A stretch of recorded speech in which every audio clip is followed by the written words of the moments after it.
Anyone who has a brother and or sister knows that sibling relationship can be very complicated. According to some research, 1/3 of adults who have siblings say they don't get along, have little in common, don't spend time together. When they are asked about their relationships during childhood, most of them say it was competitive or hurtful. In addition, these childhood patterns continue into adulthood and prevent them from seeing one another in a new or different light.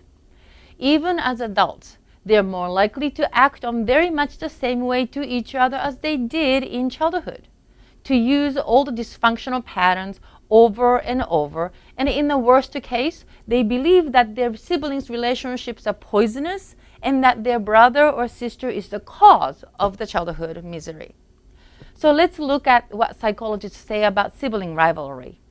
Psychologists, as well as everyone else, seem to accept that sibling rivalry is the normal state of affairs and that sibling bond is complicated, changeable, and influenced by many factors. Here are the three most influential factors. First, parents. How parents treat their children matters to sibling relationships. Some parents pit one against another by saying, "Why can't you be more like your brother?" Or, "When your sister was your age, she did better." By the way, comparing one child to another is not good parenting at all. But that's for another day's lecture. Second, sex of siblings. Same-sex siblings tend to compete against each other far more often than different-sex siblings.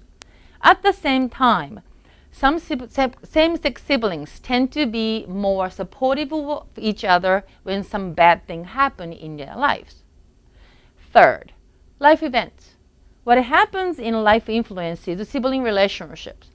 Life events can be from anything from getting a puppy and siblings fighting over who gets to sleep with the new puppy, to parental divorce, or even death, where siblings tend to become closer to one another. There are other factors, such as age differences, ethnicity, generational patterns, and outside family influences. But for this brief introduction, let's not get into them. When you read this play and look at the relationship between Dr. Stockman and Mayor Stockman, it's obvious from the beginning that they don't like each other much. And the larger conflict over the pollution of the town's water supply stems from the antagonistic feelings the brothers have for each other. So let's turn our focus on brother-to-brother relationship. According to Judy Dunn, a psychology professor at Penn State University, brother-brother pairs are the most contentious relationship. Brothers are more conflicted about their relationship with one another, unable to share their intimate feelings, and less likely to try to spend time together or keep the relationship going. Their childhood time together tend to be more competitive, and often that competition is carried into adulthood. What makes a brother-brother relationship so competitive and contentious? Deborah Gold, a professor at Duke University, has found that the parents of brother pairs feel that it is far more natural to compare them than the parents of sister pairs or sister-brother pairs do. Almost from day one, the parents of brother pairs compare one against another. Who gets a tooth first? Who crawls, talks, walks first? Are compared and cataloged. And this comparison continues from infancy to adulthood, school to college to workplace. Who is the best at sports?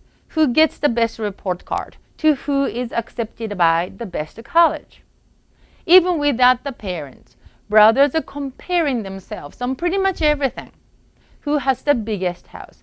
Who makes most money? Who drives the best car are constant topics of discussion.